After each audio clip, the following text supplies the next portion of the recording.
Kristo Yezu akuze, ni Mukandengo Marie Clarisse, nkomeje kubashimira mwebwe ababashije gukurikira ubutumwa bwanjye kuri YouTube channel yanjye ya Mukandengo Marie Clarisse, Imana ibampere umugisha.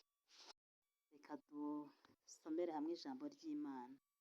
Ku izina ry'Imana Data na Mwana na Roho Mutagatifu, amina. Ngwino Roho Mutagatifu, usanga imitima y'abakwemera gukunda, wohereze Roho wawe byose bishya, isi izabone guhinduka.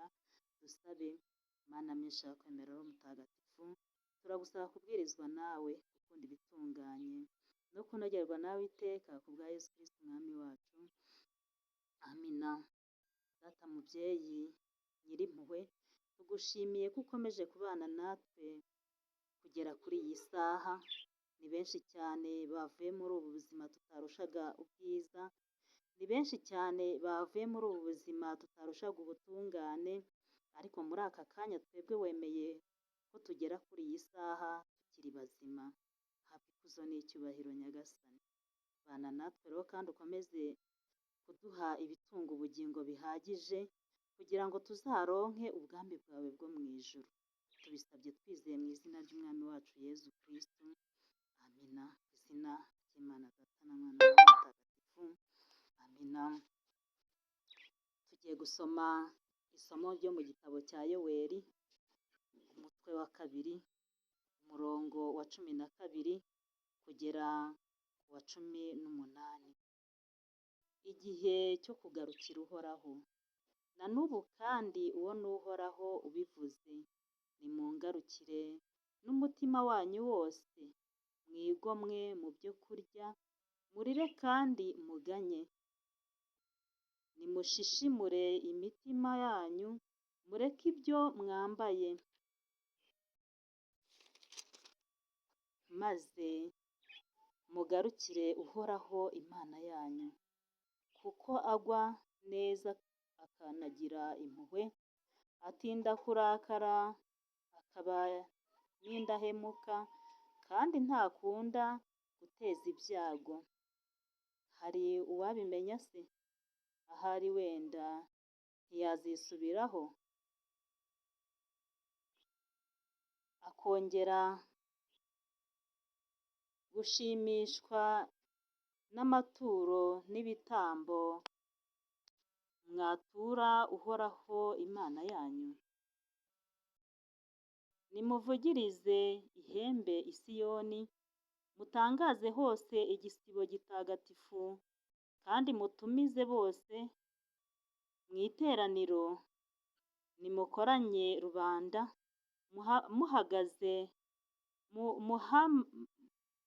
muhamagaze ikoraniro ryose, nimukoranye abasaza n'abato, ndetse n'abakiri ku ibere.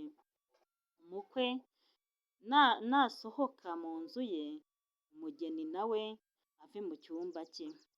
Abaherezabitambo ari bo bashinzwe imirimo y'Uhoraho, nibaririre hagati y'umuryango w'ingoro n'urutambiro, nibatakambe bagira bati, Uhoraho, babarira imbaga yawe, wikoze isoni umugaragu wawe, ngo amahanga awuhindure urw'amenyo.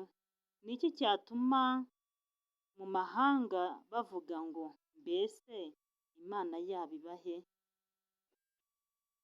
Nibwo Uhoraho agiriye ishyaka igihugu cye, maze ababarire umuryango we. Kristo Yezu akuzwe. Ni koko Uhoraho umugaba w'ingabo,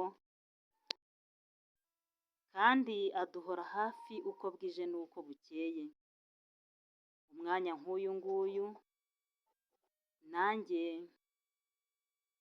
ndashimira kubwira ijambo twateguriwe kuri uyu munsi wa mbere w'igisibo, kuri uyu munsi wa 3 w'ivu. Mureke tugarukire Uhoraho. Nimureke tugarukire Uhoraho mu mitima yacu, kandi dukore ugushaka kwe. Kristo Yezu akuzwe. Mureke twigomwe, dusabe imbabazi abo twagiriye nabi, twigomwe ibyo kurya, twigomwe ibyo kwambara, twigomwe buri kintu cyose kugira ngo duharanire kuzaronka ubwami bw'ijuru. Byaba bibabaje kwitwa ko wakoreye Imana, byaba bibabaje kwitwa ko wamamaje ijambo ry'Imana, ukazahembwa umuriro, ukazahembwa ibihembo bijyana ikuzimu, aho guhembwa ibihembo byakujyana mu ijuru. Imana yacu iradukunda, Imana yacu ni inyambabazi, Imana yacu iduhora hafi. Umunsi wa none nimureke duhamagare bagenzi bacu bataye umurimo w'Imana, babashe kugaruka mu nzira y'ukwemera. Muri uyu munsi wa none nimureke turebe abababaye, abadafite icyo kurya, abadafite icyo kwambara, abo bose tubagarure mu nzira nziza, nuko turusheho gufatanya kwamamaza ingoma y'Imana, turusheho gufatanya kwamamaza ijambo ry'Imana, kugira ngo twese tuzinjirane mu gihugu cyo mu ijuru. Imana yacu iradukunda, Imana yacu iduhora hafi, Imana yacu ihora iduhamagarira kuza imbere y'ubwiza bwayo, kuza imbere yayo kugira ngo turusheho gukora ugushaka kwayo. Tureke kwikunda, dukundane hagati yacu, tureke kwikunda, dukunde bagenzi bacu, ariko kandi urukundo rwa kivandimwe, atari rwa rukundo rw'isi, atari rwa rukundo rwo kwiyamamaza, ahubwo urukundo rwo kwamamaza ingoma y'ijuru. Uyu munsi wa none shitani ihora ihiga umuntu wese uvuga ukuri ku ijambo ry'Imana, kugira ngo imucubye aceceke. Byaba bibabaje rero gucecekeshwa na shitani, aho kugira ngo wowe ubwawe uyicecekeshe akaba ari gucecekesha.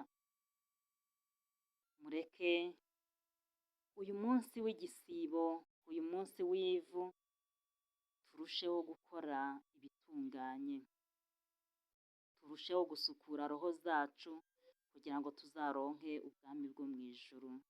Kristo Yezu akuzwe.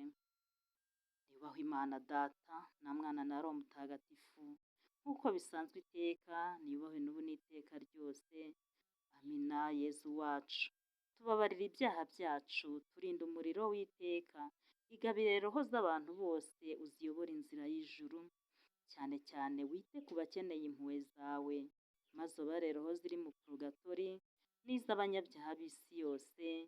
Amina. Bikira Mariya utasanywe inenge y'icyaha, urajya udusabira twese abaguhungiyeho, bazina bacu batagatifu, mudusabire. Izina ry'Imana Data na Mwana na Roho Mutagatifu.